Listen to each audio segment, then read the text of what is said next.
German Shepherd, was displayed in a museum as a showpiece. What the baby did next left everyone in tears. What happened next will shock you. The story you're about to listen to will change how you see the power of innocence forever. If this touches your heart, let us know in the comments where you're watching from. Rain hammered against the tall windows of the Metro City Museum like angry fingers demanding attention. The storm had been building all morning, turning the October sky into a canvas of dark gray clouds that seemed to press down on the city below. Inside the museum's newest wing, the Heroes and Memories exhibit buzzed with quiet conversation and the soft shuffle of visitors moving from display to display. Sarah Chen adjusted her rain-soaked jacket as she guided her 5-year-old son, Lucas, through the crowded entrance hall. She hadn't planned to visit the museum today, but her evening art classes at Riverside Elementary had been canceled due to the weather, and Lucas had been bouncing off the walls of their small apartment all afternoon. "Mama, look at all the people," Lucas whispered, his small hand gripping hers tightly as they made their way past groups of visitors, examining military uniforms, old photographs, and bronze plaques dedicated to fallen heroes. "It's a special exhibit, sweetheart," Sarah explained, checking her watch. "We only have about an hour before Dad gets home from his shift at the hospital." The museum felt different today. There was an energy in the air that made people speak in hushed tones, as if they were walking through something sacred. Sarah noticed how visitors lingered longer at each display, reading every word on the information cards, some wiping their eyes as they moved from one memorial to the next. They had made their way through 3 rooms of the exhibit when Lucas suddenly stopped walking. Sarah felt his hand go still in hers, and when she looked down, she saw that his bright brown eyes were fixed on something ahead of them. His mouth had fallen slightly open, the way it did when he saw something that confused or fascinated him. "Mama," he said in a voice so quiet she had to lean down to hear him. "Why is there a dog in a box?" Sarah followed his gaze and felt her breath catch in her throat. At the far end of the room, surrounded by a velvet rope barrier and soft museum lighting, stood a large glass enclosure. Inside, lying on a simple gray mat, was a German Shepherd. The dog was massive, with the kind of presence that commanded respect even in stillness. His coat was a rich mixture of black and tan, and despite his size, there was something gentle about the way he held himself. But it was wrong. Everything about the scene was wrong. A small crowd had gathered around the display, some taking photos, others reading from the brass plaque mounted beside the glass. The dog wore a thick leather collar and a muzzle that covered his snout, though his dark eyes remained alert and aware of every movement around him. Those eyes seemed to track each visitor, as if he was studying them just as much as they were studying him. "The Silent Guardian," Sarah read from the plaque as they approached. "A retired K9 unit on special loan from a private collection. This magnificent German Shepherd represents the loyalty and sacrifice of all service animals who have served alongside our military heroes." The words felt hollow in her mouth. She had taught art to hundreds of children over the years, and she had developed an instinct for when something didn't feel right. This felt very, very wrong. Lucas had let go of her hand and was moving closer to the glass. Sarah watched as he pressed his small palm against the smooth surface, his eyes never leaving the dog's face. The German Shepherd, who had been lying down, slowly raised his head and looked directly at Lucas. For a moment, the noise of the museum seemed to fade away. Then something extraordinary happened. The dog lifted his right paw and placed it against the glass, directly opposite Lucas's hand. The two of them stayed like that, separated by the barrier, but somehow connected, as if they were having a conversation that no one else could hear. Sarah felt tears prick at her eyes. She didn't understand why, but there was something heartbreaking about the image of her small son and this magnificent animal reaching for each other through the glass. "Hey, hands off the exhibit!" The sharp voice cut through the moment like a knife. Sarah spun around to see a security guard striding toward them, his face set in an expression of practiced authority. His name tag read Mr. Brooks, and he moved with the kind of confidence that came from years of telling people what they couldn't do. Lucas jerked his hand away from the glass as if he'd been burned, his eyes going wide with fear. The German Shepherd's paw slid down the glass slowly, and Sarah could swear she saw something like disappointment in the animal's dark eyes. The dog's ears, which had been alert and forward while he was watching Lucas, now flattened against his head. "Sorry," Sarah said quickly, placing a protective hand on Lucas's shoulder. "He's only 5. He didn't mean any harm." "The rules are clearly posted," Mr. Brooks replied, gesturing to a small sign Sarah hadn't noticed before. "No touching the glass, no flash photography, no loud noises. This is a living exhibit, and we need to maintain proper boundaries for the animal's safety and the visitor's safety." Sarah nodded and started to guide Lucas away from the display, but she noticed that her son kept looking back over his shoulder at the German Shepherd. The dog had returned to his lying position, but his eyes remained fixed on Lucas until they disappeared into the next room. They spent another 20 minutes wandering through displays of medals, uniforms, and photographs of men and women who had served their country. But Sarah could tell that Lucas's mind was elsewhere. He answered her questions with distracted uh-huhs and kept asking when they could go back to see the sad dog. "Why did he look so sad, Mama?" Lucas asked as they sat on a bench near the museum's central fountain, sharing a bag of crackers Sarah had packed in her purse. "I don't know, sweetheart," Sarah admitted. "Maybe he misses his home." "But why is he in the museum? Why can't he go home?"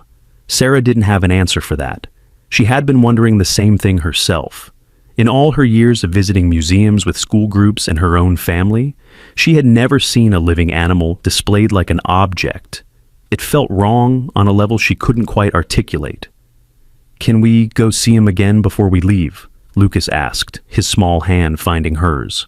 Sarah checked her watch. They still had 15 minutes before they needed to head home to meet David after his shift at the emergency room. "Okay," she said, "but just for a minute."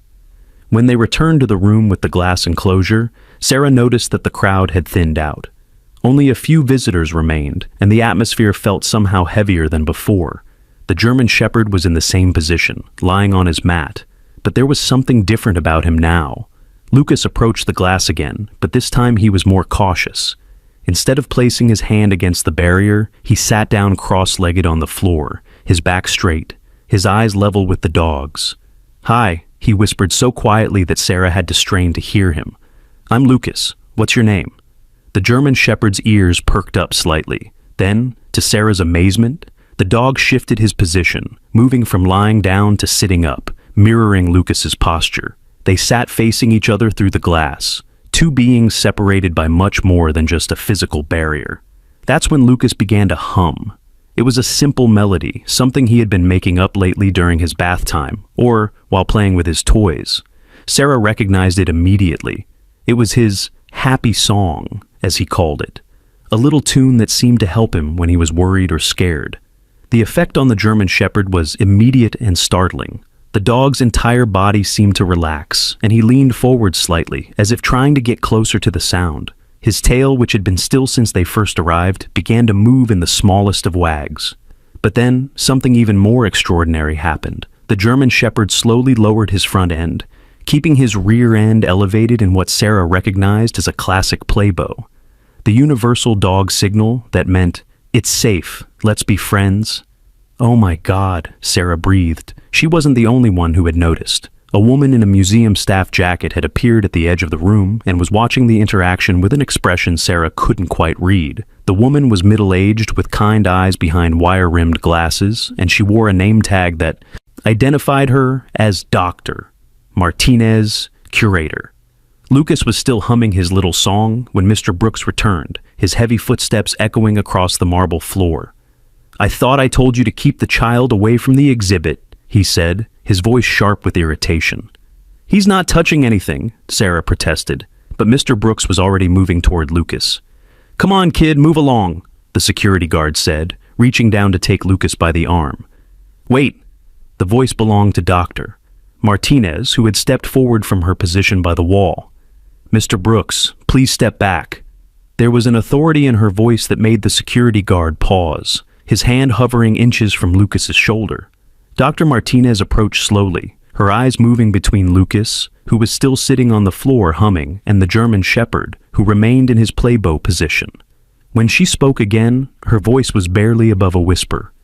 "Where did you learn that song?" Lucas looked up at her with the innocent directness that only children possessed. "I made it up," he said simply. "It helps when I'm scared." Dr. Martinez's face went very pale. She stared at Lucas for a long moment, then at the German Shepherd, who was still in his bowed position, his tail wagging slightly. "What's the dog's name?" Lucas asked, apparently unaware of the tension that had suddenly filled the room. Dr. Martinez opened her mouth to answer, then closed it again. She looked around the room as if checking to see who might be listening, then knelt down beside Lucas. "His name is Storm," she said quietly. "And I think he's been waiting a very long time for someone to sing to him." Sarah felt goosebumps rise along her arms. There was something in Dr. Martinez's voice, a weight of knowledge and sadness that spoke of secrets and stories that hadn't been told.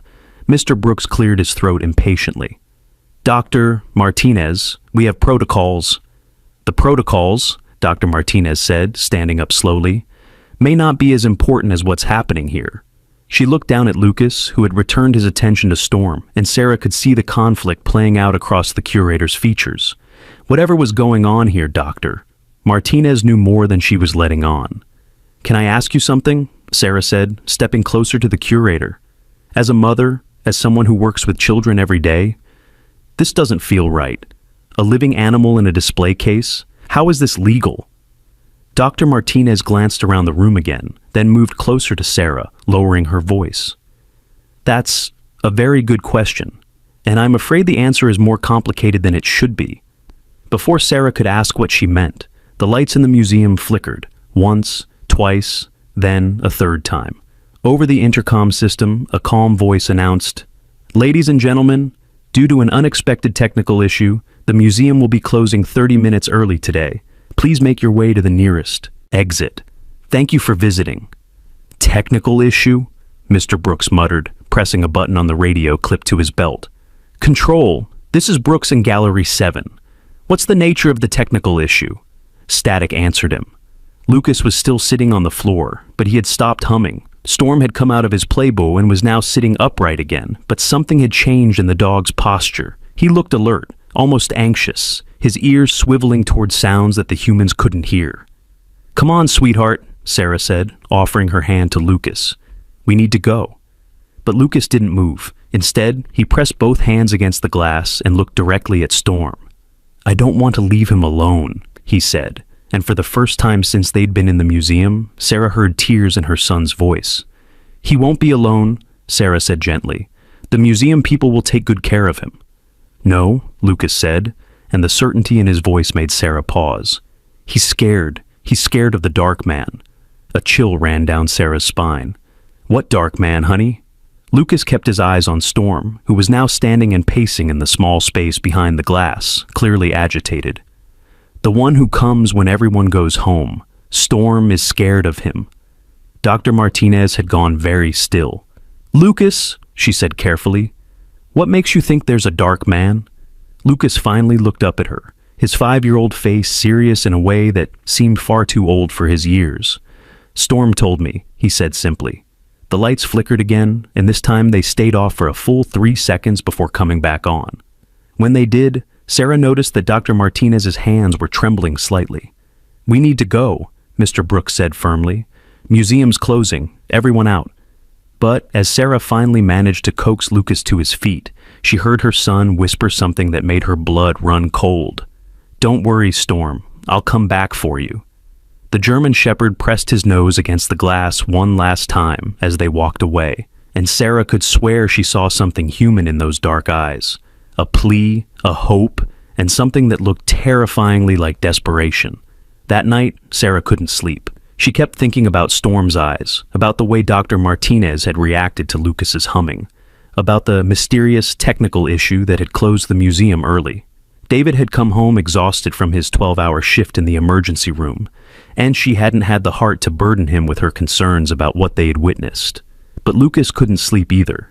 She could hear him tossing and turning in his small bedroom next to theirs, occasionally talking to himself in the way children do when they're processing something they don't understand. Around midnight, she heard his bedroom door creak open, followed by the soft padding of his bare feet across the hardwood floor. "Mama?" His voice was small and scared. "Come here, sweetheart," Sarah whispered, lifting the covers so he could climb into bed beside her. Lucas snuggled against her side, his small body warm and solid. "I keep thinking about Storm," he said quietly. He's all alone in the dark place. Sarah stroked his hair gently. The museum isn't dark, honey. They have security lights, and there are people there all night to make sure everything is safe. No, Lucas said with the stubborn certainty that only children possessed. The dark man is there. Storm showed me. What do you mean he showed you? Lucas was quiet for so long that Sarah thought he might have fallen asleep. Then he spoke again, his voice barely audible in the darkness of their bedroom. When I was humming to him, I could see what he sees. There's a man who comes when everyone goes home. He's mean to Storm. He hurts him. Sarah felt her heart start to race. Children had vivid imaginations, she reminded herself. They created elaborate stories to make sense of things that confused or frightened them. But something about the way Lucas spoke, the quiet conviction in his voice, made her wonder if there might be more to it than simple imagination. Lucas, did Storm really show you these things, or did you imagine them? Both, Lucas said simply, in the way that children sometimes stumbled onto profound truths without meaning to.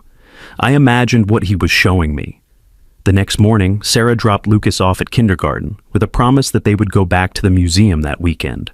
But as she drove to her own job at Riverside Elementary, she couldn't shake the feeling that waiting until the weekend might be too long. During her lunch break, she called the museum's main number. Metro City Museum, this is Jennifer speaking. How can I help you? Hi, I was wondering if I could speak with Dr. Martinez. She's a curator there. Dr. Martinez? I'm sorry, but we don't have anyone by that name on staff. Sarah felt a chill run down her spine. Are you sure? I met her yesterday in the Heroes and Memories exhibit. She was wearing a staff jacket and a name tag. Let me check our directory, Jennifer said, and Sarah could hear the clicking of computer keys in the background. No, I'm sorry. We have a doctor, Morrison in Ancient Civilizations and Dr. Chen in Modern Art, but no doctor. Martinez. Perhaps you're thinking of a volunteer. Sometimes our volunteers wear staff jackets during special events. After hanging up, Sarah sat in her car in the school parking lot, her hands gripping the steering wheel tightly. Either she had misread the name tag, or something was very wrong at the Metro City Museum. She spent the rest of the day distracted, going through the motions of teaching her elementary art classes while her mind raced with questions. Her students noticed her preoccupation. Mrs. Chen, are you okay? Asked Emma, a bright 8-year-old who was working on a watercolor painting of her family. You seem sad today. I'm fine, sweetheart, Sarah said. Automatically, then paused. Children were often more perceptive than adults gave them credit for. Actually, I'm worried about someone who might need help, but I'm not sure how to help them. Is it a person or an animal? Emma asked, continuing to carefully add details to her painting. An animal. Animals are easier to help than people, Emma said with the confidence of youth. You just have to listen to what they're trying to tell you.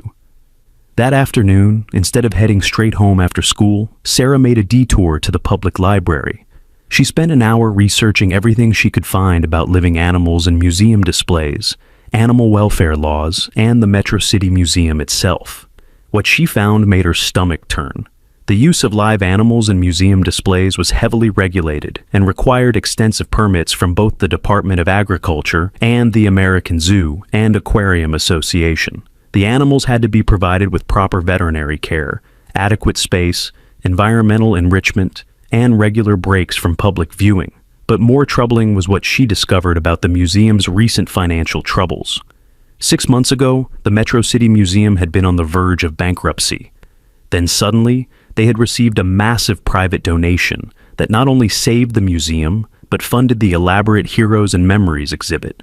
The donor's name was listed as Harrison Vale, owner of Vale Entertainment Group. Sarah had never heard of him, but a quick internet search revealed that Vale was something of a mystery figure in the city's business community. He owned several entertainment venues and had a reputation for flashy, sometimes controversial, publicity stunts. As she read more about Vale, Sarah began to feel sick. 3 years ago, one of his restaurants had been shut down by health inspectors. 2 years ago, he had been sued by former employees who claimed they had been forced to work in unsafe conditions. And just last year, there had been a brief mention in the local paper about animal welfare concerns at one of his entertainment venues, though no charges had been filed. By the time she picked up Lucas from his after-school program, Sarah had made up her mind. They were going back to the museum that evening, whether David liked it or not. "But it's a school night," David protested when she explained her plan over dinner. "And you said yourself that Lucas was tired after yesterday's visit." "I wasn't tired," Lucas interjected. "I want to see Storm again." David looked between his wife and son, clearly outnumbered but still concerned. "Sarah, what's really going on here? You've been acting strange since yesterday." Sarah set down her fork and looked directly at her husband. In their 8 years of marriage, she had learned that honesty was always the best policy with David. His job in the emergency room had given him a finely tuned instinct for when people were hiding something important. "I think something is very wrong with that exhibit," she said quietly, "and I think that dog might be in danger." She told him about the mysterious doctor, Martinez, who apparently didn't exist, about Lucas's claims that Storm was afraid of someone, about Harrison Vale and his questionable business practices. David listened without interrupting, his expression growing more serious as she spoke. When she finished, he was quiet for a long moment. "You know how this sounds, right?" he said finally. "I know exactly how it sounds, but David, you weren't there. You didn't see the way that dog reacted to Lucas, or the look in his eyes. And you didn't see the way that curator acted when Lucas started humming." David looked at his son, who was pushing mashed potatoes around his plate while listening to every word of the adult conversation. "Lucas, buddy, tell me about this song you were singing to the dog." Lucas brightened immediately. "It's my happy song. I made it up for when I'm scared or sad. Want to hear it?" "Sure." Lucas began to hum the simple melody Sarah had heard the day before. It was gentle and repetitive, the kind of tune that seemed designed to soothe and comfort. As he hummed, David's expression changed subtly. "That's interesting," he said when Lucas finished. "You know, we use music therapy in the hospital sometimes. There are certain rhythms and melodies that have been shown to have a calming effect on both humans and animals." "So you believe me?" Sarah asked.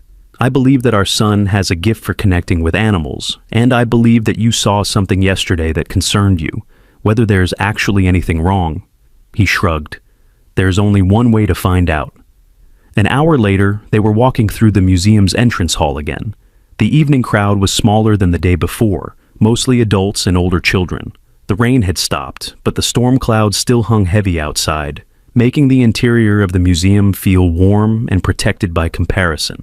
As they made their way toward the Heroes and Memories exhibit, Sarah noticed that the atmosphere felt different than it had the previous day. There was a tension in the air, a sense that something was building toward a breaking point. The crowd around Storm's enclosure was smaller tonight, but the people who were there seemed more intense in their observation. Sarah noticed several visitors taking photos despite the posted rules, and one man was recording video on his phone while narrating in a low voice. "This is absolutely inhumane," a woman in her 60s was saying to her companion. "That poor animal has been in there for hours without a break. Where are the animal welfare people?" "I heard someone called them," her friend replied. "But apparently everything is legal. The museum has all the proper permits." Sarah felt a surge of hope.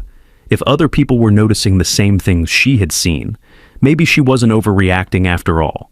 Lucas had already made his way to the glass, but this time he didn't sit down. Instead, he stood with his face pressed against the barrier, his hands flat against the surface on either side of his head. Storm was standing as well, and when he saw Lucas approach, his entire body seemed to come alive with anticipation. The dog moved as close to the glass as the confined space allowed, his tail wagging slowly. "Hi, Storm," Lucas whispered. "I came back." The German Shepherd's ears perked forward, and he tilted his head in the characteristic way that dogs do when they're trying to understand something. Then, to Sarah's amazement, Storm began to move in a very deliberate pattern. First, he walked to the left side of his enclosure and touched his nose to the glass. Then he moved to the right side and did the same thing. Then he returned to the center and sat down, his eyes never leaving Lucas's face. "What is he doing?" David asked, moving closer. Lucas was quiet for a moment, watching Storm's movements with intense concentration. Then he gasped. "He's showing me the door!" Lucas said excitedly. "There's a hidden door on the side of his box, and someone uses it to come in when no one is looking." Sarah followed Lucas's gaze and examined the glass enclosure more carefully. At first she saw nothing unusual, but then she noticed something that made her heart skip a beat. On the right side of the enclosure, partially hidden by the way the lighting hit the glass, there was a thin vertical line that ran from floor to ceiling. It was so subtle that you would only notice it if you were looking for it, but once she saw it, it was unmistakable. There was indeed a hidden door.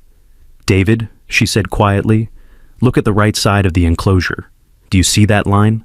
David squinted, then moved to get a better angle. After a moment, his expression changed. "Yeah, I see it. That's definitely some kind of access panel." As they watched, Storm repeated his pattern of movements, walking from side to side and then sitting in the center. But this time, Sarah noticed something else. When the dog touched his nose to the spot where the hidden door was located, he lingered there for a moment longer, and his ears flattened against his head in what looked like fear. "He's afraid of that door," she whispered. That's when they heard the voice behind them. "Excuse me, but you're blocking other visitors' view of the exhibit." They turned to see a man in an expensive suit approaching them. He was tall and lean, with silver hair and the kind of smile that looked practiced rather than genuine. Everything about him screamed money and authority. "Sorry," David said automatically, stepping aside. But the man's attention had shifted to Lucas, who was still standing at the glass with his hands pressed against the surface.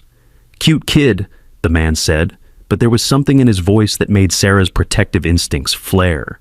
"He seems really interested in our German Shepherd." "Our?" Sarah asked.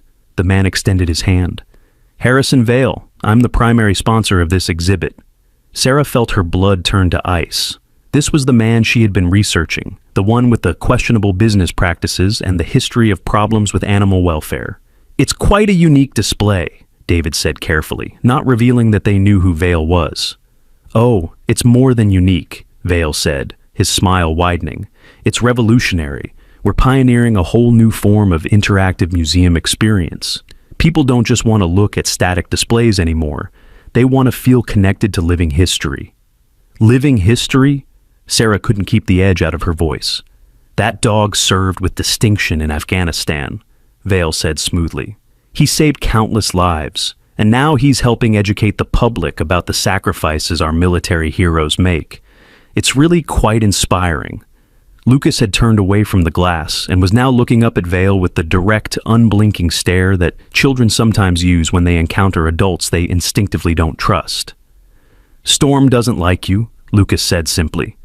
Vale's smile faltered for just a moment, but he recovered quickly. "Storm? Is that what you call him?" "That's his name," Lucas said matter-of-factly. "He told me."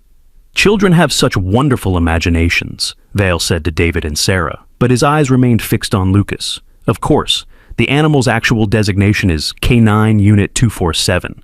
We don't use personal names in professional displays." "Why not?" Lucas asked. Vale knelt down so that he was at Lucas's eye level, and Sarah noticed that the man's smile never wavered, even as his eyes grew cold. "Because names are for pets, son. And this isn't a pet. This is a working animal, a piece of living equipment that served our country. We honor that service by presenting him as what he is, not by pretending he's someone's cuddly companion." The coldness in Vale's voice made Sarah want to grab Lucas and run. But before she could move, her son did something that shocked everyone present. He stepped closer to Vale, looked directly into the man's eyes, and said in a voice that carried clearly across the entire gallery, "You're the dark man. You're the one Storm is afraid of." The reaction was immediate and electric. Vale's practiced smile disappeared completely, replaced by an expression of barely controlled anger. Several nearby visitors turned to stare, and Sarah noticed that the woman who had been complaining about the treatment of the animal was now openly recording the confrontation on her phone. "I think it's time for your family to move along," Vale said, his voice low and threatening as he stood back up to his full height. But David had spent too many years dealing with violent and unpredictable people in the emergency room to be intimidated. He stepped forward, placing himself between Vale and his family. "Actually," David said calmly, "I think it's time for someone to explain why there's a hidden access door in that enclosure and why a 5-year-old child seems to know that this animal is being mistreated." The silence that followed was deafening. Vale's face had gone white, and Sarah could see him calculating his options. Around them, the small crowd of visitors had grown completely still, sensing that they were witnessing something significant. Then Storm began to bark. It was the first sound they had heard from the German Shepherd, since they'd encountered him, and it was unmistakably urgent. The dog was standing at the glass, his attention focused entirely on Vale, and the sound he was making was not the aggressive bark of an attack dog, but the desperate warning bark of an animal trying to alert others to danger. Vale's carefully constructed facade finally crumbled completely. "Security!" he shouted, his voice echoing through the gallery. "I need security in Gallery 7 immediately." But as the sound of running footsteps approached from the main corridor, Lucas did something that would change everything. He placed both hands on the glass and began to hum his happy song again, louder this time, so that everyone in the gallery could hear it. Storm stopped barking immediately. The dog's ears came forward, his tail began to wag, and he sat down in what was unmistakably a position of trust and submission. And then, just as Dr. Martinez had done the day before, Harrison Vale went completely pale. "Where did you learn that melody?" he whispered. Lucas looked up at him with eyes that seemed far too old for a 5-year-old. "Storm taught it to me," he said simply. "It's the song his first daddy used to sing to him when he was scared." The security guards arrived just as Vale seemed to crumble before their eyes. Mr. Brooks was leading the group, his radio crackling with urgent chatter, but when he saw the scene in Gallery 7, he stopped so abruptly that the guard behind him nearly collided with his back. Vale was standing frozen in the middle of the gallery, his face ashen and his hands trembling. Storm was pressed against the glass, whimpering softly, a sound that seemed to cut through the tension like a knife. The small crowd of visitors had grown larger, drawn by the commotion, and several people were now openly recording the confrontation on their phones. "Mr. Vale?" Mr. Brooks approached cautiously. "Sir, you called for security?" Vale seemed to snap back to reality. He straightened his expensive suit jacket and attempted to restore his commanding presence. But Sarah could see that something fundamental had shifted. The mask of authority he had worn so easily just moments before now felt forced and desperate. "Yes," Vale said, his voice not quite steady. "These people were disrupting the exhibit. I want them removed from the premises immediately." But Mr. Brooks was looking around the gallery with confusion. The Chen family was standing quietly near the glass enclosure, Lucas still humming softly to Storm. The other visitors were watching with interest, but not causing any disturbance. If anything, the only person who seemed upset was Vale himself. "Sir," Mr. Brooks said carefully, "what exactly was the disruption?" "The child was interfering with the animal, making noise, agitating it." Sarah stepped forward, her teacher instincts kicking in. She had dealt with enough difficult parents and administrators over the years to recognize when someone was grasping at straws. "Officer Brooks," she said calmly, "my son was humming quietly to comfort the dog. As you can see, the animal appears calmer now than he has been since we arrived. We haven't broken any rules or caused any problems." The woman who had been complaining about animal welfare earlier spoke up from the crowd. "Actually, officer, I've been here for over an hour, and these folks aren't the problem. That dog has been showing signs of severe stress all evening. If anything, the little boy seems to be the only one who can calm him down." Murmurs of agreement rippled through the gathered visitors. Sarah noticed that several people were nodding, and one man called out, "The kid's got a gift with animals." Vale's composure cracked a little further. "This is a museum, not a petting zoo. We have protocols, procedures that must be followed." "What protocols?" The voice belonged to a woman Sarah hadn't noticed before, someone who had just entered the gallery. She was middle-aged, wearing a professional pantsuit, and she carried herself with the kind of authority that made everyone in the room pay attention. "And you are," Vale demanded. "Dr. Angela Morrison, Director of Animal Welfare for the State Department of Agriculture." She held up an official-looking badge. "We received several calls today about concerns regarding this exhibit. I'm here to conduct an unscheduled inspection." The color drained completely from Vale's face. "This is highly irregular. You can't just walk in here without proper notice."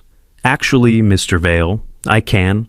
Animal welfare inspections are conducted without notice precisely to ensure that we see the real conditions, not a sanitized version prepared for our arrival." Dr. Morrison moved towards Storm's enclosure, pulling out a tablet and beginning to take notes. Lucas had stopped humming and was watching the exchange with fascination. Storm, meanwhile, had moved to the corner of his enclosure closest to Dr. Morrison and was exhibiting behavior that Sarah immediately recognized from her childhood spent around her grandfather's farm dogs. The German Shepherd was trying to show submission and friendliness to someone he sensed might help him. "Dr. Morrison," David said, stepping forward and extending his hand. "I'm Dr. David Chen from Metro General Emergency. My wife and son discovered some concerning things about this exhibit, and I think you should know about them." Dr. Morrison shook David's hand, her attention now fully focused on the family. "Please, tell me what you've observed." Sarah quickly explained their experiences over the past 2 days, from Lucas's initial connection with Storm to their discovery of the hidden access door. As she spoke, Dr. Morrison's expression grew increasingly serious.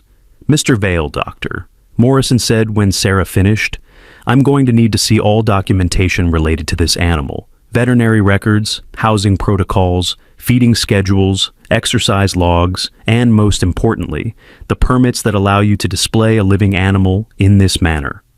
"Everything is in order," Vale said stiffly. "We've followed every regulation to the letter. I'm sure you have. Nevertheless, I'll need to review the paperwork, and I'll need access to examine the animal directly." "That's not possible. The enclosure is sealed for the safety of both the animal and the public." Dr. Morrison looked at him steadily. "Mr. Vale, I have the authority to shut down this entire exhibit right now if I determine that animal welfare standards are not being met. Would you prefer to cooperate voluntarily, or shall I make this an official investigation?" The threat hung in the air like a physical presence. Vale looked around the gallery, taking in the crowd of witnesses, the phones recording his every word, and the official authority of Dr. Morrison's position. Sarah could almost see him calculating the potential damage to his reputation and his business. "Of course," he said finally. "Whatever you need to do, your job." "Excellent, Mr. Brooks. I assume you have master keys to all exhibits?" Mr. Brooks nodded, but he looked uncertain. "Yes, ma'am, but Mr. Vale specifically instructed us that no one was to access that enclosure without his direct authorization." "Well, now you have my authorization, which supersedes Mr. Vale's instructions. Please open the enclosure." As Mr. Brooks fumbled with his keys, "Doctor," Morrison knelt down next to Lucas. "You're the young man who's been communicating with our friend here?" Lucas nodded solemnly. "His name is Storm. He's scared, but he's not mean. He just wants to go home." "What makes you think he wants to go home?" "He showed me pictures in his head of a man in soldier clothes who used to sing to him, and of a place with grass and trees where he could run." Dr. Morrison's eyebrows rose slightly. "Pictures in his head?" Sarah felt compelled to explain. "Lucas has always had an unusual connection with animals. Our veterinarian says some children are just naturally gifted at reading animal behavior and body language." "I see." Dr. Morrison turned back to Lucas. "And what else has Storm told you?" "He's sick," Lucas said matter-of-factly. "His heart hurts, and he's tired all the time, and he's scared of the nightman who comes and hurts him." Vale made a sound of protest. "This is ridiculous. You're taking the fantasies of a 5-year-old as evidence of animal abuse?" "Mr. Vale, Doctor," Morrison said, without looking at him, "children are often the first to notice when something is wrong with an animal. They don't have preconceived notions about what they should or shouldn't see. They simply observe and report." Mr. Brooks had found the right key and was approaching the hidden door that Lucas had identified earlier. As he inserted the key, Storm moved to the far corner of his enclosure, his body language clearly indicating fear and submission. "Interesting," Dr. Morrison murmured, making a note on her tablet. "The animal is exhibiting classic signs of learned helplessness and fear-based conditioning." The door swung open with a soft click, and immediately the atmosphere in the gallery changed. Storm pressed himself against the far wall, trembling, while a smell that Sarah couldn't quite identify wafted from the opening. Dr. Morrison stepped into the enclosure, moving slowly and speaking in soft, calming tones. "Easy, boy. Nobody's going to hurt you." But Storm wasn't looking at Dr. Morrison. His eyes were fixed on Vale, and the fear in those dark eyes was unmistakable. The dog was panting heavily, and Sarah could see that his whole body was shaking. "Lucas," Dr. Morrison called softly, "would you mind humming that song again? I think it might help keep him calm while I examine him." Lucas immediately began to hum his gentle melody, and the effect on Storm was remarkable.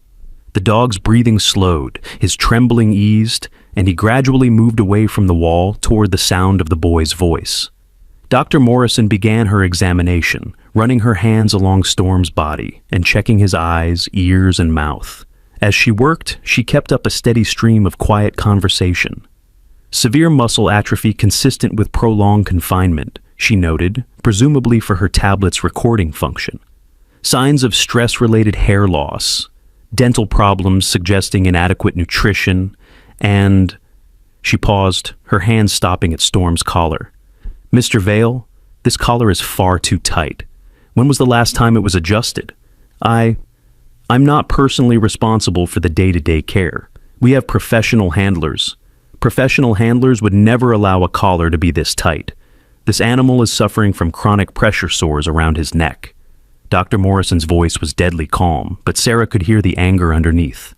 "Mr. Brooks, I need you to call the police. Now?" "The police?" Vale stepped forward, his composed mask finally cracking completely. "This is preposterous. We're talking about a dog, not a human being. We're talking about animal cruelty, Mr. Vale, and in this state, that's a felony." The gallery erupted in excited chatter. As visitors realized they were witnessing something extraordinary, phones appeared everywhere, capturing every moment of the confrontation. Sarah pulled Lucas closer to her, wanting to protect him from the chaos, while still allowing him to see that Storm was finally getting help. Dr. Morrison was now working to remove Storm's collar, speaking in soothing tones as she struggled with the tight buckle. "It's okay, boy. We're going to get this off you. No more tight collars, no more pain." Storm was allowing the examination, but his eyes never left Lucas's face.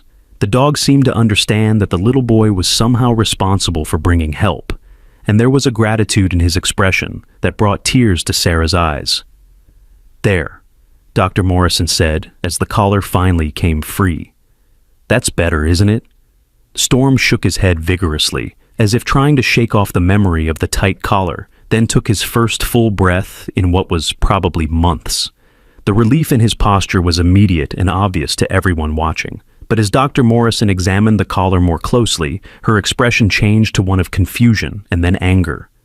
"Mr. Vale," she said, holding up the collar, "what is this device attached to the buckle?" Vale had been backing slowly toward the gallery exit, but now he stopped, his face going white. "I don't know what you're talking about." Dr. Morrison held up the collar so everyone could see it. Attached to the inside of the leather was a small electronic device, about the size of a quarter, with tiny metal contacts that had been pressing against Storm's neck.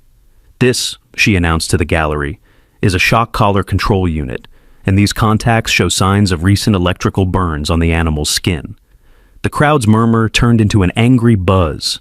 Sarah heard someone say, "That's torture!" And another voice called out, "Call the animal welfare people!" "We are the animal welfare people," Dr. Morrison said grimly. "And Mr. Vale, you are under arrest for animal cruelty."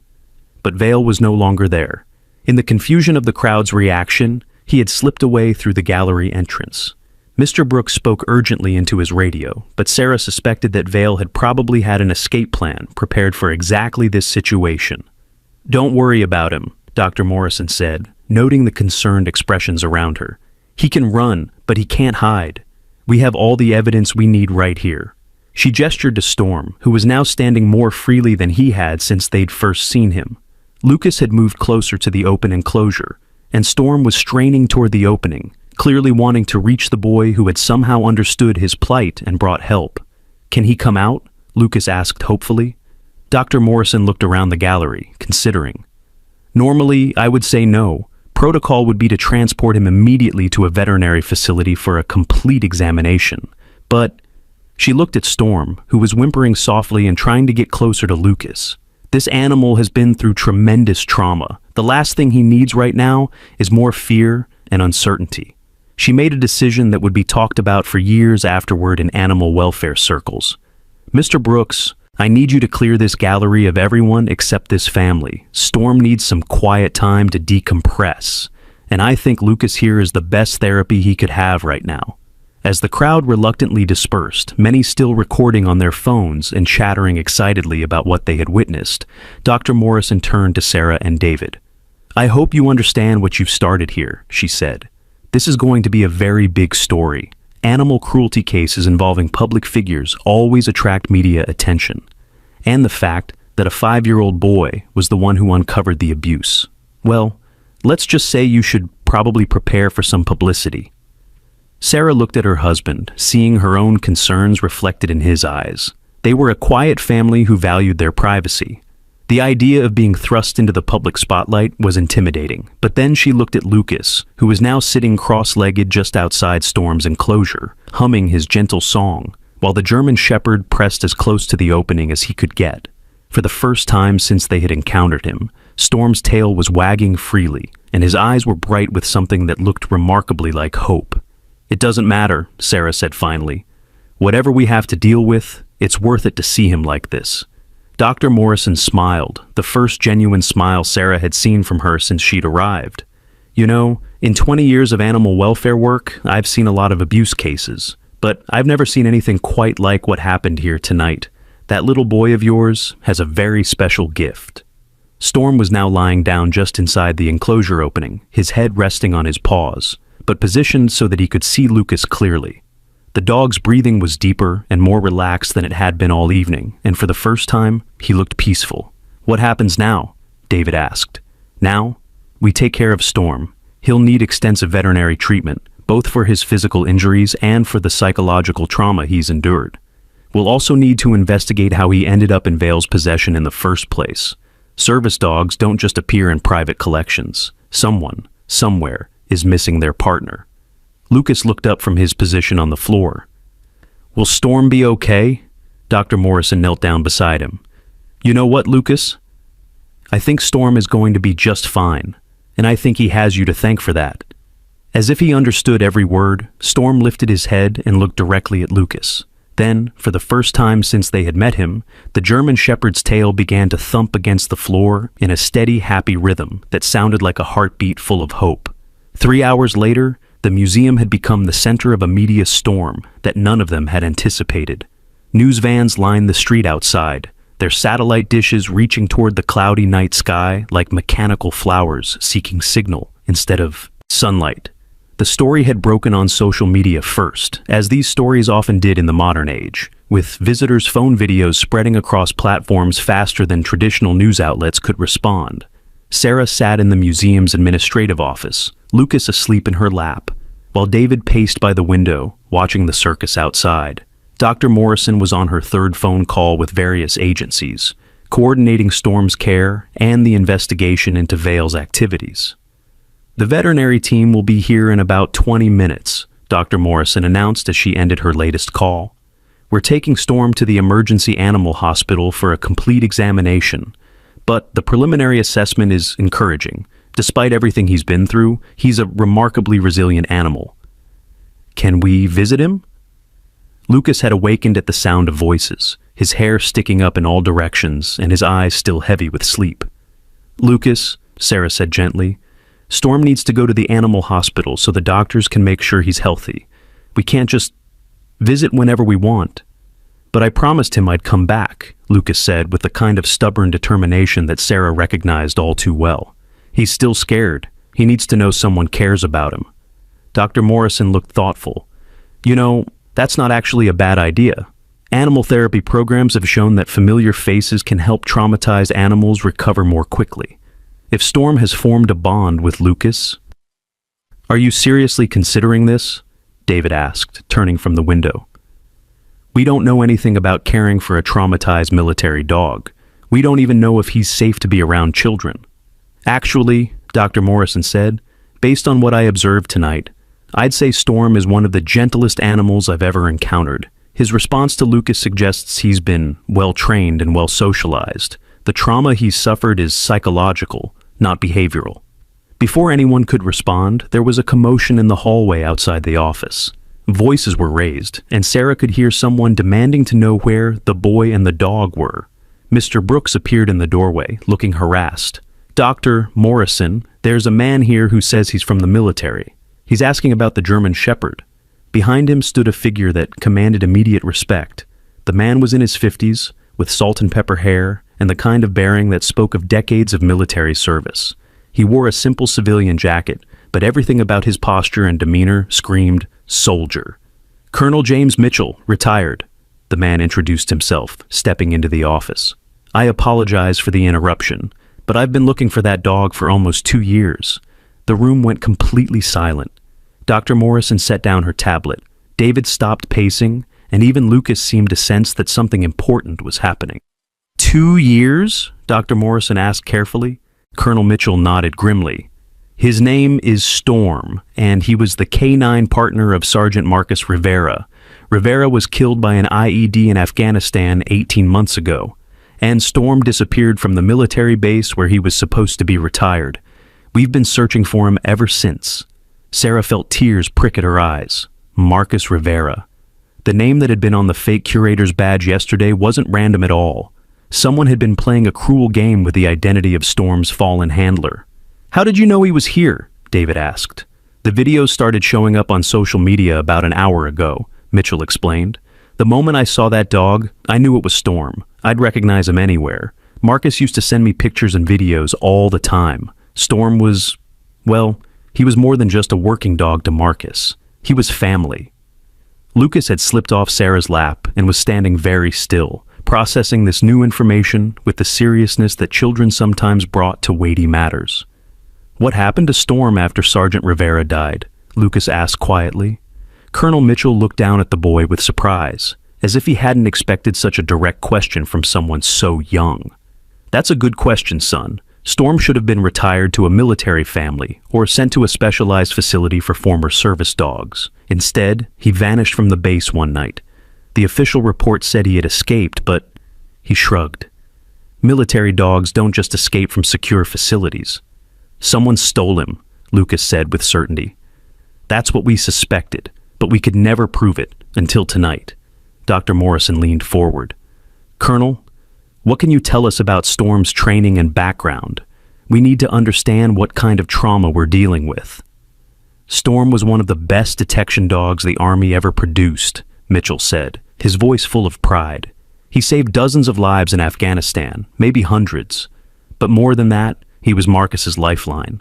Marcus suffered from PTSD, and Storm was trained not just for military work, but as an emotional support animal. That dog could sense when Marcus was having a panic attack before Marcus even knew it himself." "The song," Lucas said suddenly, looking up at the adults. "The song I hummed to Storm. It was Sergeant Rivera's song, wasn't it?" Mitchell's face went white. "What song?" Lucas began to hum the simple melody that had calmed Storm so effectively. As the gentle tune filled the office, Mitchell's eyes filled with tears.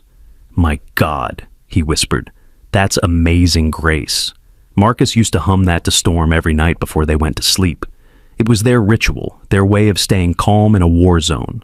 He looked at Lucas with something approaching awe. "How could you possibly know that?"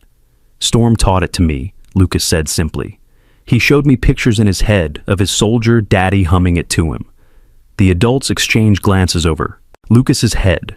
What the boy was describing sounded impossible, but the evidence was right there in the form of a melody that only Marcus Rivera and Storm should have known. "Colonel," Dr. Morrison said carefully, "we need to understand how Storm ended up in Harrison Vale's possession. This wasn't just random animal abuse. Someone specifically targeted a military service dog." "Vale," Mitchell repeated, his voice turning hard. "I know that name. He approached the base about 6 months before Storm disappeared. Said he was interested in sponsoring a military appreciation event. Wanted to feature real service animals. The base commander turned him down, said it didn't feel right." "But he kept trying?" Sarah asked. "He did more than that. We found out later that he had been making inquiries about specific dogs, asking about their handlers, their service records. When Marcus was killed and Storm was scheduled for retirement, Vale suddenly showed up again with an offer to adopt Storm through his charitable foundation." "Let me guess," David said grimly. "The paperwork got lost, or there was some kind of administrative error that allowed Vale to take custody." Mitchell nodded. "Exactly. By the time we realized what had happened, Storm was gone, and Vale claimed he had never received any dog. Said there must have been a mistake in the paperwork." Dr. Morrison was taking notes furiously. "This is bigger than just animal cruelty. This is theft of military property, fraud, and probably several other federal crimes." The FBI is already involved, Mitchell said. They've been tracking Vale's activities for months, but they needed evidence. Tonight's incident gave them everything they needed to move forward. As if summoned by his words, there was another commotion in the hallway. This time, Mr. Brooks ushered in a woman in a dark suit who introduced herself as Agent Sarah Kim from the FBI. "Colonel Mitchell," she said with a nod of recognition. "I'm glad you made it here so quickly. Agent Kim, what's the status on Vale?" "We have him in custody. He was trying to board a private jet at the municipal airport when we arrested him. Apparently, he had a go-bag ready and was planning to leave the country tonight." He knew this was going to happen, Sarah realized. That's why he reacted so strongly when Lucas recognized the song. He knew that if anyone ever made the connection between Storm and his original handler, his whole scheme would unravel. Agent Kim looked at Lucas with interest. "You're the boy who uncovered all this?" Lucas nodded solemnly. Storm was sad and scared.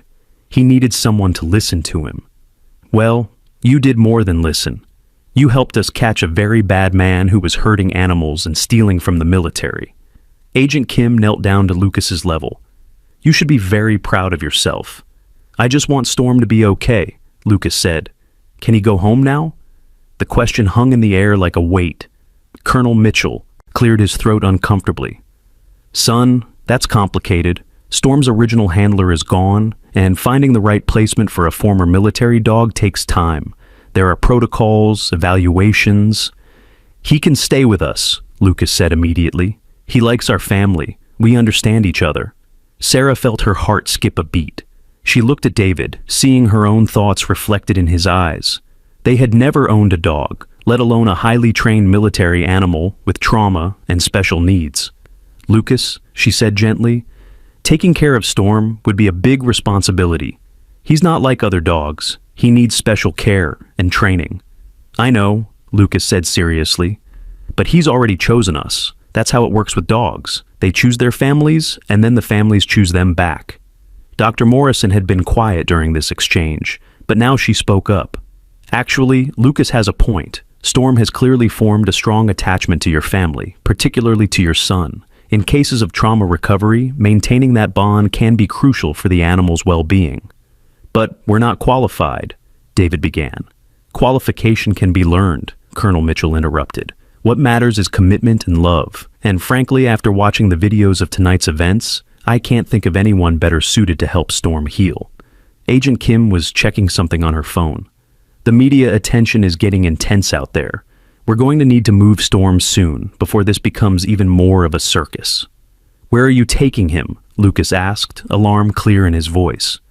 "To the emergency veterinary hospital first, Doctor," Morrison explained. "He needs a complete medical evaluation. After that..." She looked around the room at the adults. "After that, we'll need to make some decisions about his long-term care." Lucas walked over to the window and looked out at the news vans and reporters gathered in the street below.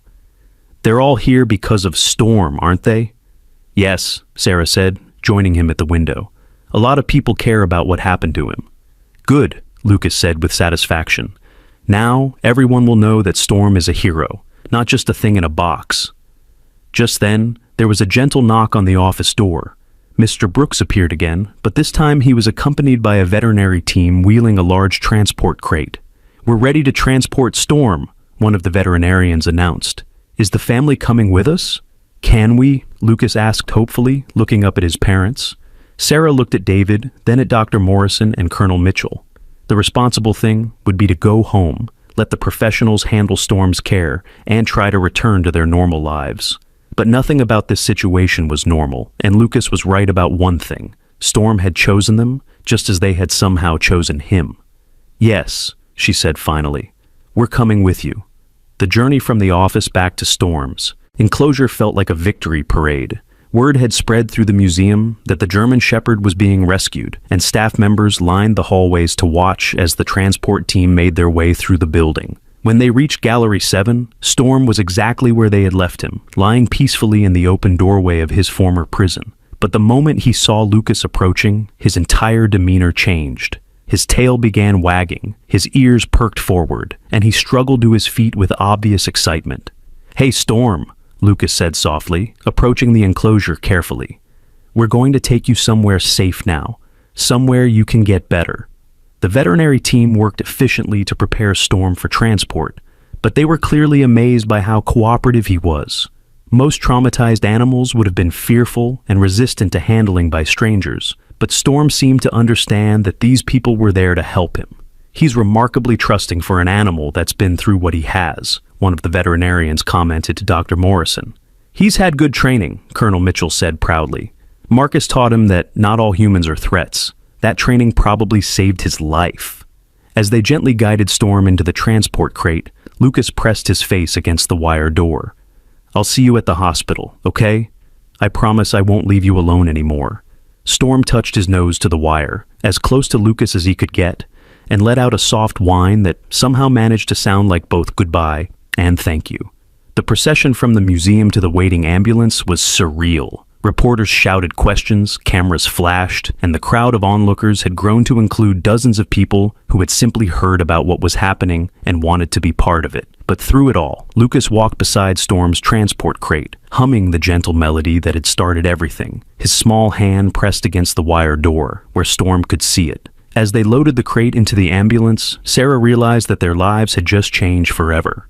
They were no longer just a quiet family living their peaceful existence. They had become part of something larger, something that would touch the lives of thousands of people who had been moved by the story of a little boy and a traumatized military dog finding each other in the most unlikely place. The last thing Sarah saw as the ambulance doors closed was Storm's dark eyes, still fixed on Lucas's face, still trusting, still hopeful, and finally, truly free. The emergency veterinary hospital was a world away from the chaos at the museum. Here, everything was calm efficiency and gentle competence. Dr. Jennifer Walsh, the lead veterinarian, had been briefed on Storm's situation during the drive, and she met them at the ambulance with a team of specialists who moved with practiced precision. Let's get him into examination room 3, Dr. Walsh directed as they wheeled Storm's transport crate through the automatic doors. It's our quietest room, and it has the best lighting for a thorough evaluation. Lucas had been unusually quiet during the ride to the hospital, holding Sarah's hand tightly while watching Storm through the wire mesh of the transport crate. Now, as they prepared to move Storm into the examination room, he spoke up for the first time since leaving the museum. "Can I stay with him while you check him?" he asked Dr. Walsh. "He gets scared when he's alone." Dr. Walsh looked at Dr. Morrison, who had accompanied them to the hospital. "Normally, we don't allow children in examination rooms during procedures. It can be distressing for them to watch, and animals sometimes react unpredictably when they're in pain or frightened. But Storm isn't like other animals," Lucas said, with the simple logic that children sometimes use to cut through adult complications. "He's a soldier dog. He understands that doctors are trying to help him." Dr. Walsh knelt down to Lucas's eye level. "You know what? You're probably right, but how about this? You can stay with Storm. But if I need to do something that might hurt him or make him uncomfortable, you'll step outside for just a few minutes. Deal?" Lucas considered this seriously, then nodded. "Deal. But I want to be there when he wakes up, so he knows he's safe." As they opened Storm's transport crate in the examination room, the full extent of his condition became apparent under the bright medical lights.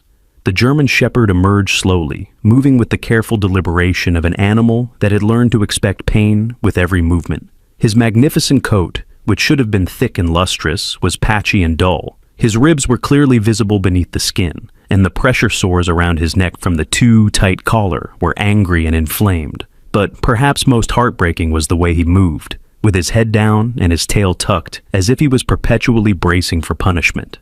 "Oh, Storm," Lucas whispered, tears running down his cheeks. "What did they do to you?" Storm's ears perked up at the sound of Lucas's voice, and he lifted his head for the first time since entering the room.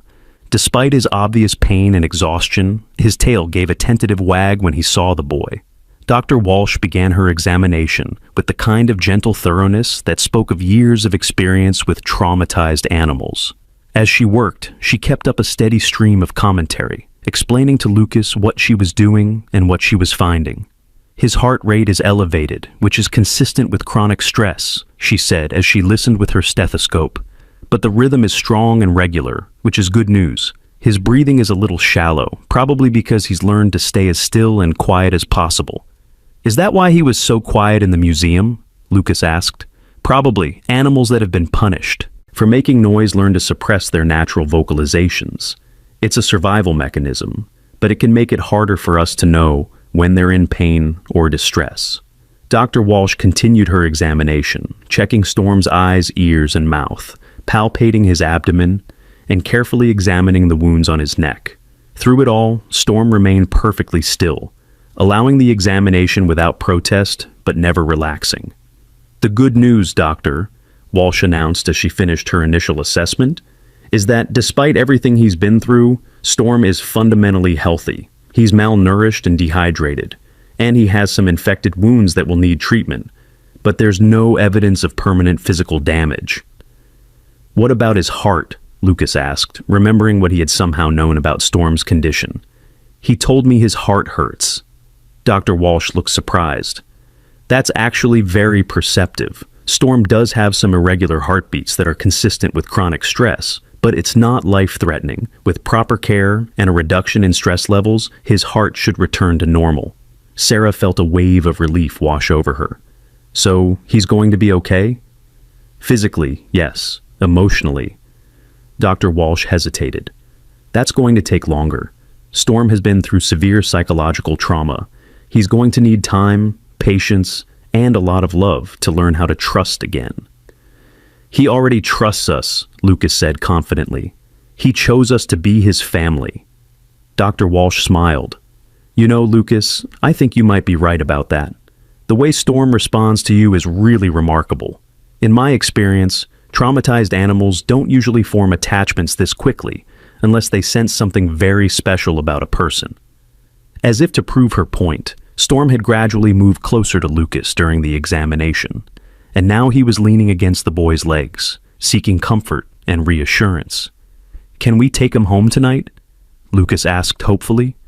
Not tonight, Dr. Walsh said gently. Storm needs to stay here for a few days while we treat his infections and make sure he's stable. But after that, she looked at Sarah and David. After that, if you're serious about adopting him, we'll need to have a conversation about what that involves. Over the next hour, Dr. Walsh explained the realities of caring for a traumatized military dog.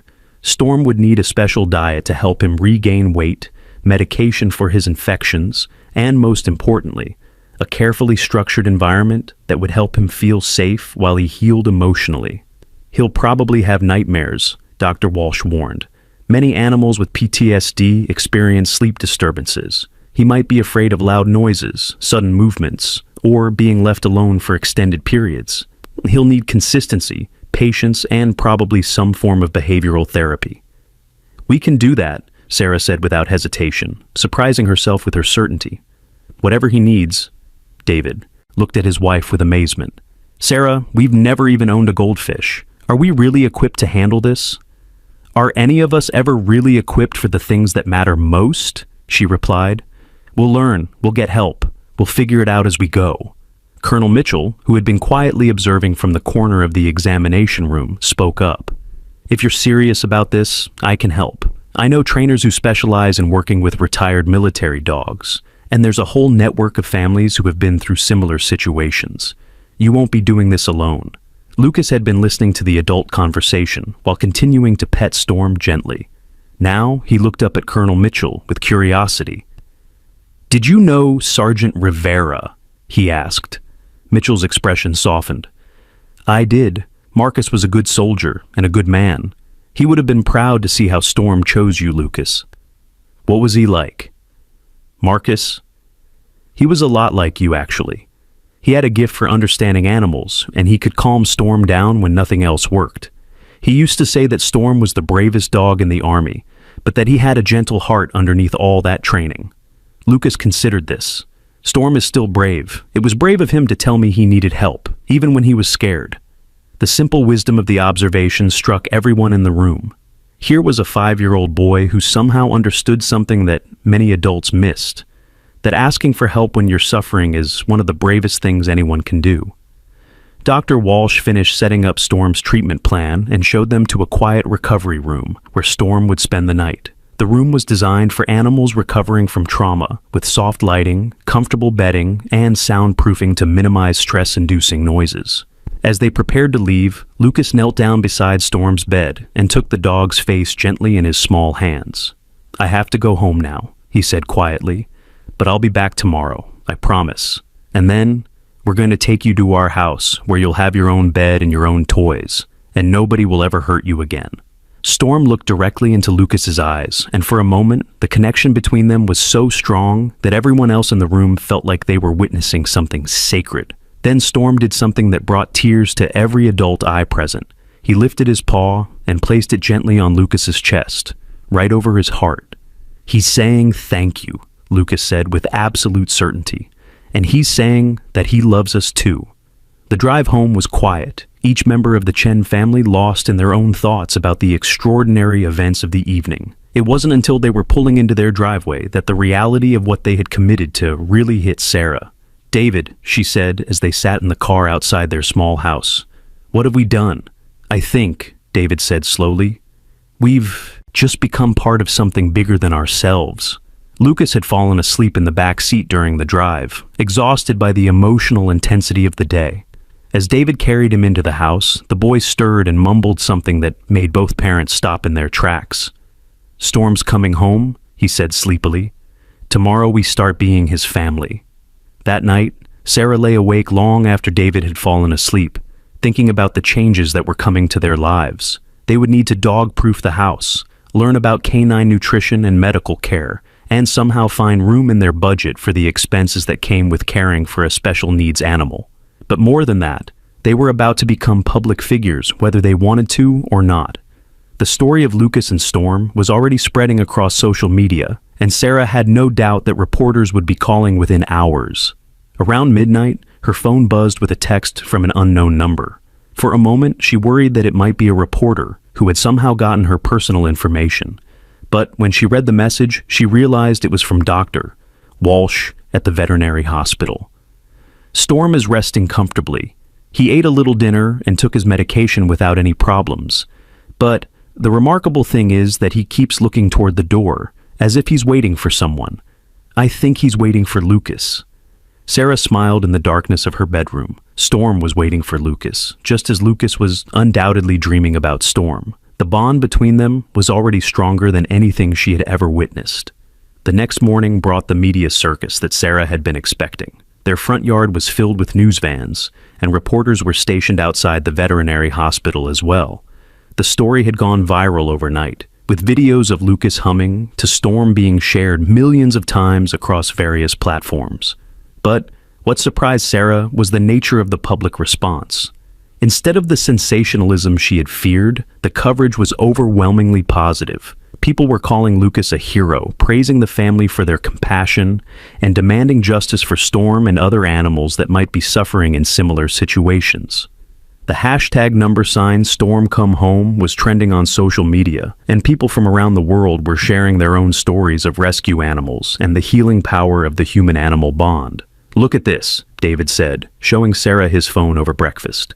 "Someone started a crowdfunding campaign to help with Storm's medical expenses. They've already raised over $50,000.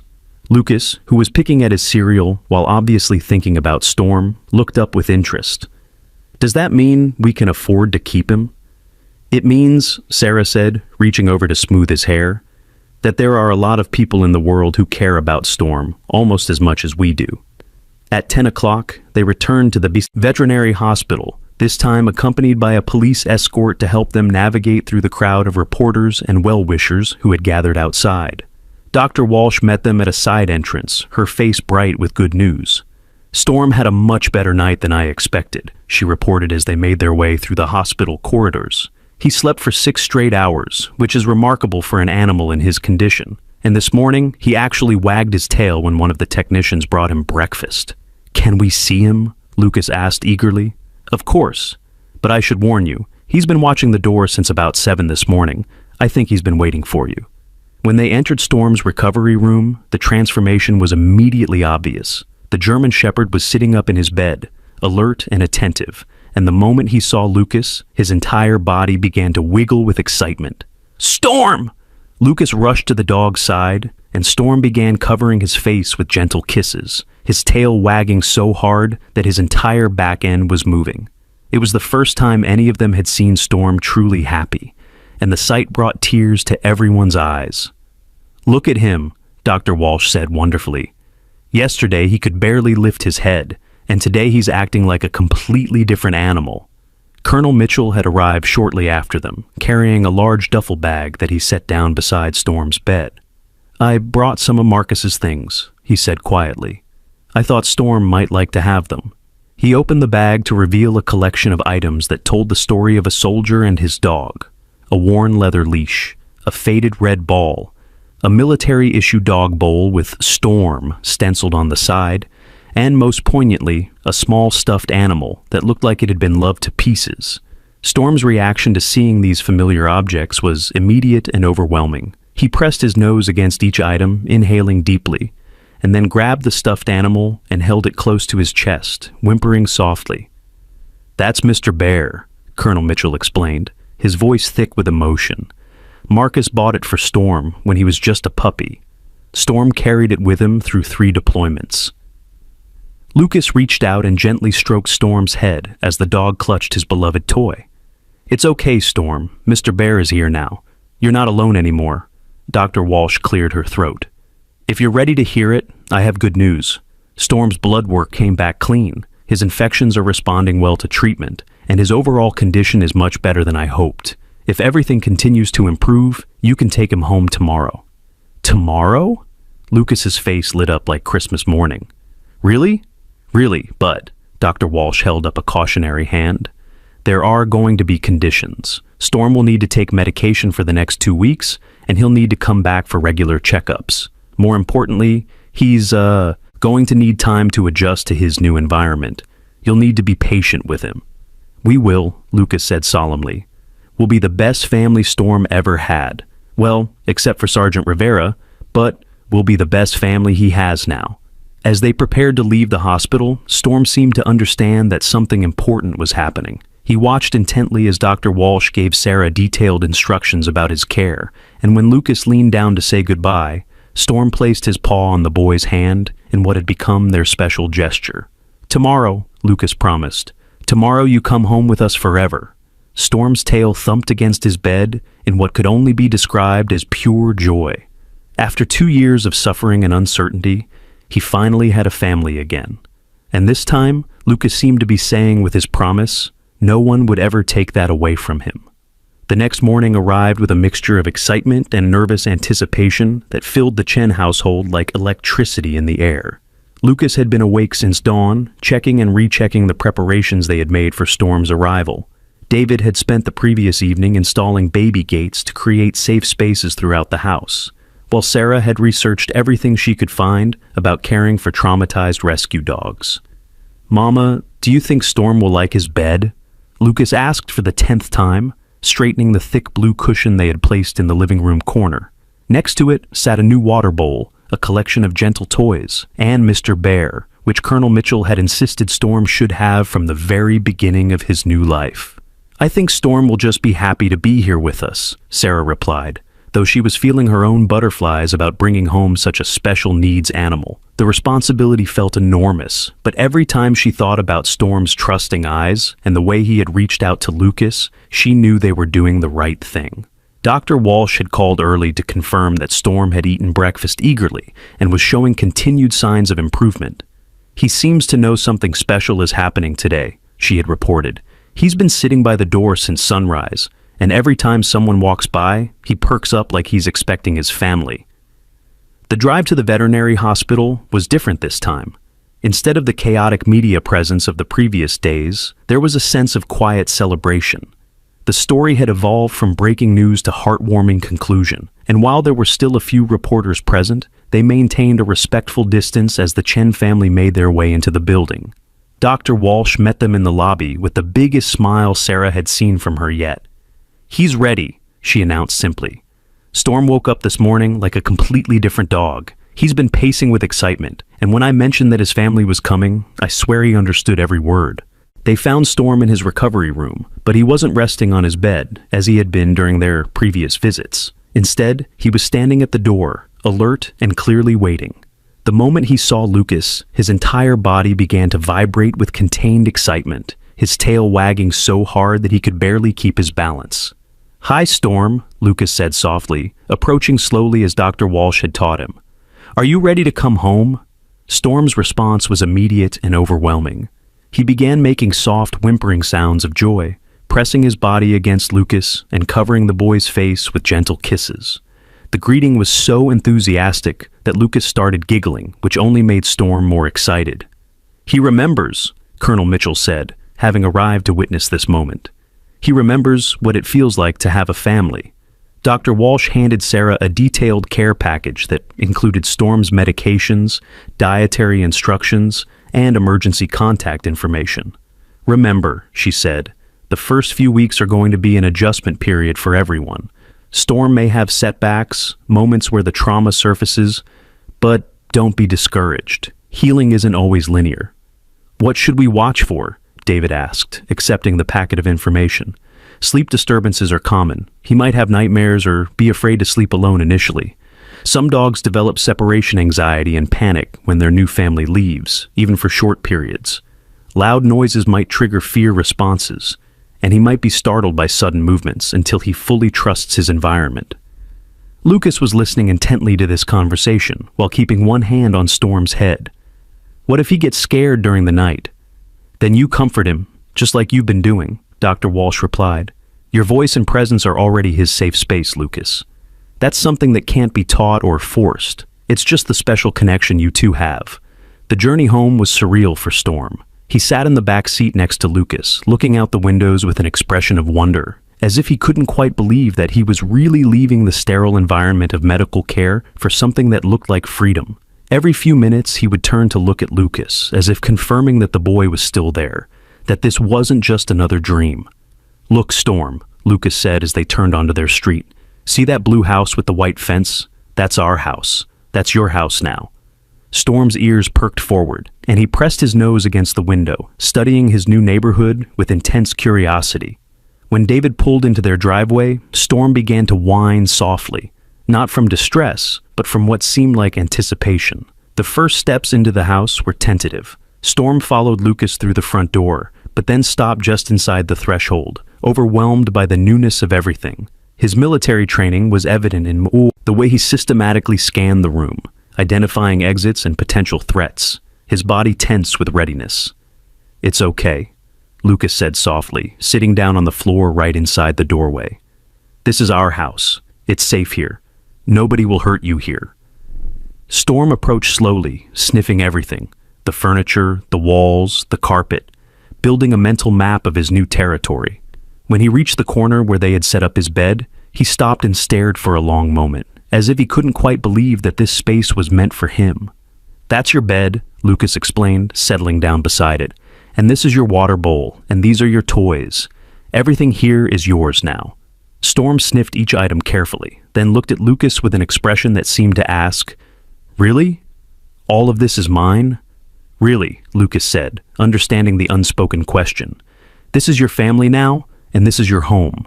What happened next would become one of Sarah's most treasured memories. Storm walked to his new bed, turned around 3 times in the ancient canine ritual, and then lay down with a deep sigh that seemed to release months of tension and fear. For the first time since they had met him, he looked truly relaxed. The first few days were a period of adjustment for everyone. Storm followed Lucas everywhere, never letting the boy out of his sight for more than a few minutes. He was gentle and obedient, but there was an underlying anxiety in his behavior, as if he was constantly waiting for this new happiness to be taken away from him. The nightmares Dr. Walsh had warned them about began on the second night. Sarah woke to the sound of Storm whimpering and thrashing in his bed downstairs. By the time she made it to the living room, Lucas was already there, sitting beside Storm and humming the gentle melody that had started their entire relationship. "It's okay, Storm," Lucas was saying softly. "You're safe. The bad dreams can't hurt you here." Storm's eyes were open but unfocused, still caught between the nightmare and reality. Gradually, as Lucas continued to hum and stroke his fur, the dog's breathing slowed and his body relaxed. He pressed his nose against Lucas's hand and went back to sleep, this time peacefully. "How did you know he was having a nightmare?" Sarah asked quietly. "He called for me," Lucas said simply. "I could hear him in my dreams, so I came downstairs." This pattern repeated for several nights, but each time, Storm's recovery was faster, and Lucas's presence was all he needed to feel safe again. The bond between them was growing stronger with each passing day, built on trust and mutual understanding that went beyond words. The breakthrough came during their first week together, when Lucas was doing his homework at the kitchen table, and Storm was lying nearby, as had become his habit. Suddenly, without any warning, a thunderstorm rolled in, and the first crack of thunder shook the house. Storm leaped to his feet, his entire body trembling with panic. His eyes were wide with terror, and he began pacing frantically, looking for somewhere to hide. Sarah's heart broke as she watched this brave military dog reduced to a frightened animal by something as simple as loud noise. But Lucas reacted instantly. He slid off his chair and sat on the floor, spreading his arms wide. "Storm, come here," he said calmly. "Come to me." Storm didn't hesitate. He ran to Lucas and pressed his entire body against the boy, shaking with fear. Lucas wrapped his arms around the huge dog and began to hum their special song, his small voice barely audible over the rumbling thunder outside. "You're okay?" Lucas whispered into Storm's fur. "I've got you. The noise can't hurt you when you're with me." For 20 minutes, they sat together on the kitchen floor while the storm raged outside. Every time thunder crashed, Storm would tense, but Lucas's arms around him and his gentle humming kept the panic at bay. By the time the storm passed, Storm was calm again, and something fundamental had shifted in their relationship. From that moment on, Storm's anxiety began to fade. He still preferred to stay close to Lucas, but the constant vigilance was replaced by a growing confidence. He began to play with his toys, to explore the backyard, and most importantly, to trust that his new family would always be there for him. 3 weeks after Storm came home, Colonel Mitchell visited to see how the integration was progressing. What he found amazed him. Storm was lying in a patch of sunlight in the backyard, completely relaxed, while Lucas played nearby. When the boy threw a ball, Storm would retrieve it with enthusiasm, his tail wagging and his eyes bright with joy. "I've never seen such a complete transformation," Mitchell told Sarah as they watched through the kitchen window. When Marcus first got Storm, it took months for the dog to learn to trust him. But with Lucas, it was instant, Sarah finished, from the very first moment they saw each other. "There's something special about your son," Mitchell said seriously. "Something that allows him to connect with traumatized souls in a way that most people never could. Marcus would have loved him." That afternoon, as they sat in the living room sharing stories about Marcus and Storm's military service, Lucas made an announcement that surprised everyone. "I want to help other dogs like Storm," he said, with the serious determination that had become characteristic of his approach to life. "There are probably lots of dogs who are scared and sad and need someone to listen to them." Sarah looked at her son with pride and wonder. "What do you have in mind, sweetheart?" "Maybe we could visit other dogs at the animal hospital. I could hum to them and help them feel better while they're waiting for their families to find them." Colonel Mitchell smiled. "You know, Lucas, that's not such a far-fetched idea. There are therapy programs where specially trained dogs visit hospitals and schools to comfort people. Maybe there could be a program where specially gifted children help comfort traumatized animals." The idea took root immediately. Dr. Walsh was enthusiastic when they contacted her, and within a month, Lucas had become the youngest volunteer in the history of the emergency veterinary hospital. Every Saturday, he would visit with Storm, and together they would provide comfort to other animals who were recovering from trauma, illness, or surgery. The program was so successful that it began attracting attention from other facilities. Soon, Lucas and Storm were traveling to animal shelters, rescue organizations, and even other veterinary hospitals, bringing their special brand of healing to animals who had given up hope. The story that had begun with a chance encounter in a museum had grown into something much larger. Lucas's gift for communicating with traumatized animals, combined with Storm's own journey from victim to healer, inspired a national conversation about animal welfare, the needs of retired military dogs, and the healing power of the human-animal bond. 6 months after Storm came home, the Metro City Museum reopened their Heroes and Memories exhibit. But this time, Instead of a living animal trapped behind glass, there was a different kind of display. The centerpiece was a large photograph of Lucas and Storm taken during one of their therapy visits, showing the boy sitting with his arms around the German Shepherd while both of them comforted a small rescue puppy. Below the photograph was a plaque that read, "Storm, not a display, but a healer, in memory of Sergeant Marcus Rivera and in honor of all service animals who sacrifice for our freedom." Beside the plaque was a collection of letters from children around the world who had been inspired by Storm's story to help animals in their own communities. The exhibit had become exactly what Harrison Vale had claimed it was, but never actually achieved: a living memorial to the bond between humans and the animals who serve alongside them. On the day of the exhibit's reopening, Lucas and Storm were there as guests of honor. As they stood in the same gallery where their story had begun, Sarah marveled at how much had changed. The scared, traumatized dog she had first seen behind glass was now a confident, happy animal whose very presence brought comfort to others. And Lucas, her quiet 5-year-old son, had become a young advocate whose simple act of compassion had sparked a movement that was changing lives around the country. "What do you think, Storm?" Lucas asked, looking up at the photograph that would now tell their story to future generations. "Are you proud of how far we've come?" Storm looked at the display for a moment, then at Lucas, and finally he did something that brought tears to everyone's eyes. He sat down in the exact spot where he had once been trapped, but now he sat, with dignity and pride, no longer a prisoner, but a symbol of hope. Lucas knelt beside him and, for old time's sake, began to hum the gentle melody that had started everything. But this time, Storm wasn't alone behind glass. This time, he was surrounded by family, by love, and by the promise of all the good they would do together in the days to come. Their story had become proof that sometimes the smallest acts of kindness can change the world, and that love really can conquer even the deepest trauma. From a scared little boy and a broken military dog, a legacy of healing had been born. If this story touched your heart the way it touched ours, please like, share, and subscribe for more incredible true stories of hope, healing, and the unbreakable bonds between humans and animals. Let us know in the comments what Storm and Lucas's story meant to you.